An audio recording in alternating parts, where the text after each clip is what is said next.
একদিন গভীর জঙ্গলে এক বিশাল বাঘ ঘুমিয়েছিল। তার পেটে খুব ক্ষুধা লেগেছিল, তাই সে শিকার খুঁজতে বের হল।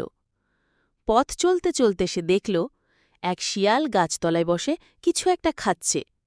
বাঘ জিজ্ঞেস করল, এই শিয়াল, তুই কি খাচ্ছিস? এ তো ফল, তুমি তো পছন্দ করবে না। আমার ক্ষুধা লেগেছে, দে, আমি খাবো। আচ্ছা, খাও, তবে সাবধান, এটা খেলে একদিন ঘুম আসবে না। বাঘ হেসে খেলল, আমি বাঘ, আমার কিছু হবে না।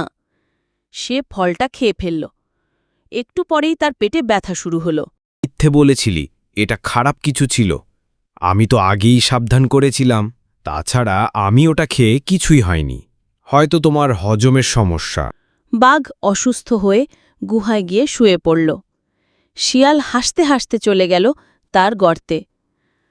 পরদিন বাঘ ভাবল, এবার শিয়ালের চালাকি ধরতে হবে। সে আবার শিয়ালকে ডাকল, বলল, তুই খুব চালাক, তোর মতো বন্ধু হলে ভালো হয়। তুমি যদি বন্ধুত্ব চাও তাহলে আর কখনো আমার খাবারে লোভ করবে না। বাঘ রাজি হল। তারা বন্ধু হল।